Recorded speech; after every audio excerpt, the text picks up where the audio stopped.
Maharashtra today 24 news सत्य परिस्थितीचा सविस्तर आढावा। 10 डिसेंबर 2024 रोजी डॉक्टर बाबासाहेब आंबेडकरांच्या प्रतिमेसमोरील प्रतिकात्मक संविधान पुस्तकासोबत प्रतिमेच्या विटंबने प्रकरणी काल चक्काजाम आंदोलन करून समाजकंटकावर कारवाई करण्यासाठी आंबेडकरी जनता आक्रमक झाली होती।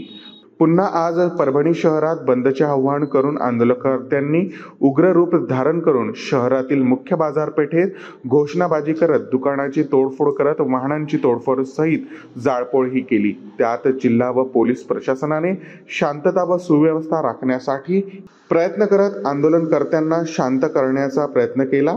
त्यात आंबेडकरी ज्येष्ठ नेते विजय वाकोडे, रवी सोनकांबळे, राहुल घनसावंत, सुधीर साळवे, अजय रसाळ यांनी आंदोलनकर्त्यांना शांत करत परिस्थितीवर नियंत्रण ठेवण्यासाठी पोलीस प्रशासनास सहकार्य केले।